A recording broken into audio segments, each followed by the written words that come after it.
Who is Satoshi Nakamoto? We're all here to find out the same thing. And I think I might have found out exactly who that person is. Or is it a person at all? Or is it just an identity for someone to hide behind so you think that that's exactly who you're looking for? For this journey, we're going to have to rewind back in time, all the way back to the Great Depression. The Great Depression was from 1929 to 1939. And during this time, there was an economic collapse. The banks completely collapsed by 1933.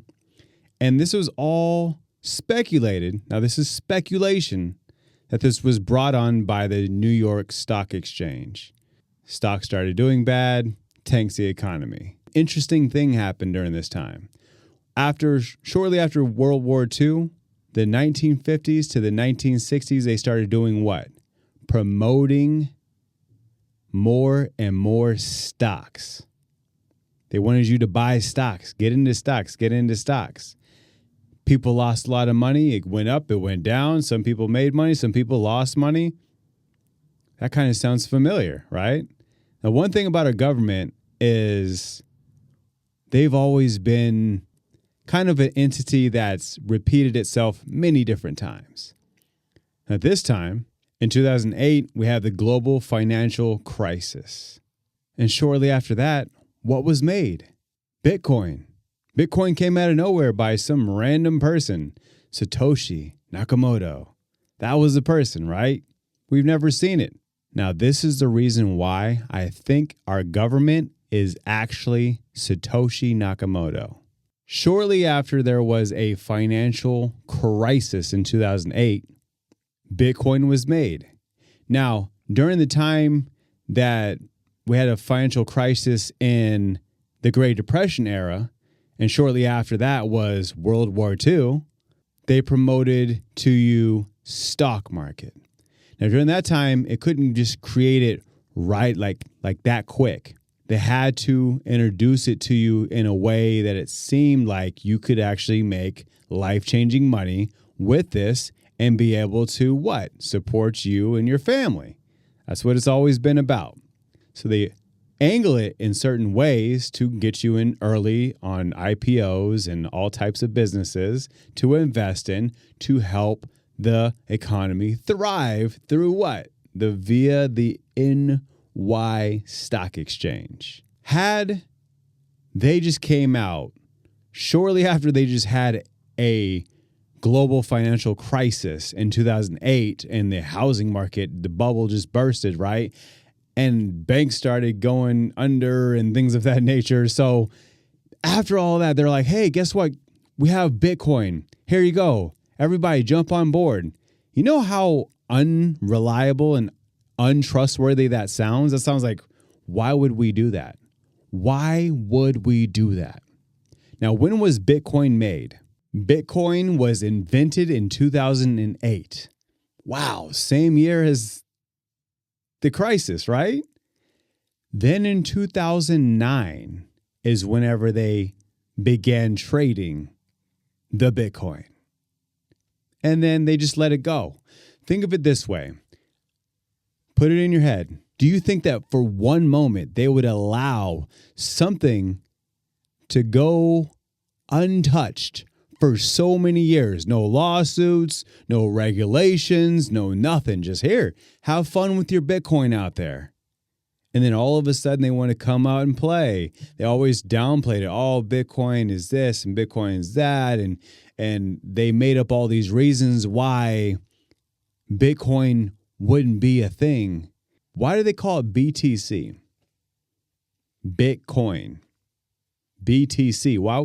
Usually acronyms are 3 different words, but for some reason, BTC is Bitcoin or beta test coin, as we say.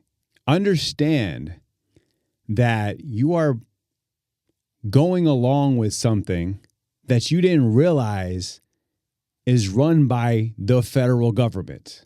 I want to say that it's actually the global government that actually runs Bitcoin, but we'll keep it too easy for your mind to process right now. I don't want to go too far off into left field.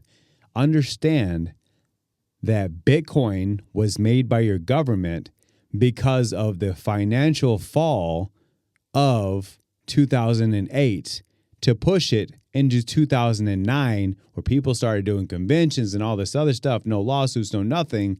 But all of a sudden, when XRP came along, something that was an actual direct competition with Bitcoin and Ethereum, what happened?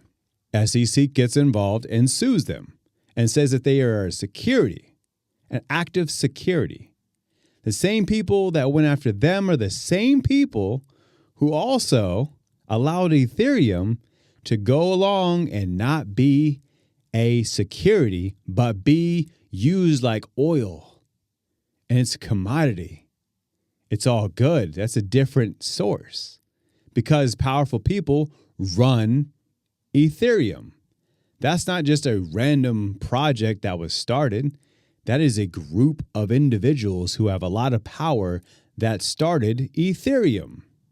But Bitcoin is bigger than Ethereum in every way. Why is everybody rallied behind Ethereum and not behind Bitcoin? Because they understand that Bitcoin is run by an even bigger entity and they can't mess with it. So they mess with the next best thing, and anything going to get in the way of that will have a hard time. The lawsuit's over with SEC and XRP, but it's not. They just filed an appeal on their original decision to not call XRP a security. And this is just to prolong it. It has nothing to do with anything. But XRP is disrupting businesses. It's trying to move around America's money. And it's an American company, not owned by the government, not run by the government, not run by powerful people who are in the government. That's why it's in the way of money. That's why you can understand that Bitcoin, no lawsuits, no nothing, just allowed it to be. Ethereum allowed it to be. Don't worry about it. Anything that's come close to that is a far enough distance to not pass it. But XRP, on the other hand, when it started to do its rise and it started going crazy, like, whoa, we need to dial that down. Because their hands aren't in it fully. And they have a whole bunch of small guys with their hands in that pot. And they're like, whoa. If we're going to fill this pot, we need all these little mini hands out so we can put our big hand in and flood these guys out the industry. So we, as the power, the control, can continue to do exactly what we've been doing for decades. Understand that there would never, ever let some random anonymous person whatsoever just to develop a financial system that could definitely replace fiat currency and is currently in processing to do it and not be run by your government, or at least the world of governments. Maybe it's not just America that's involved. Maybe it's a whole bunch of nations all involved. What have they been talking about in those NATO meetings? What have they been talking about in these world meetings where they get together in the UN and all that? Wow. What is all that? What are they talking about in these meetings? Maybe they're talking about the future of crypto, future of money. I know if I got together with a bunch of my friends and we want to talk about some things, we're not going to be talking about BS. We're going to be talking about money, how to get more, what we can do, things of that nature. We're not going to just waste time and BS the entire time. Now, this is all for educational purposes only. I'm not here saying this is for facts. But when you start connecting the dots between what happened in the Great Depression, World War II, and the push of the stock market, 2008, global financial crisis, 2009, Bitcoin, bing, bing, bing, bing, bing. I'm just saying history is starting to repeat itself. If you don't see that, then maybe you need to do a little bit more research on why a government would allow a random person that they don't even know, that it's completely unknown. And this person could do anything. It could take all of their Americans' money and they would just allow that to happen. Well, they didn't allow Bernie Madoff to rob America. They didn't allow him to do it. So why would they allow some, especially what sounds like a foreigner, right? Satoshi? Is that Japanese? Satoshi? Is that China? Is it North Korea? South Korea? Like, where is Satoshi even from? If I were to give it a guess, maybe that's Okinawa, Japan. That would actually sound more like an Okinawa term. Don't we own a really big base in Okinawa? Don't we send Marines over there all the time? I'm just saying. It's not far-fetched to say that our government is who Satoshi is. That the world of governments is Satoshi. It's not too far-fetched when you start to put the thinkers on it. But hey, this is just my opinion.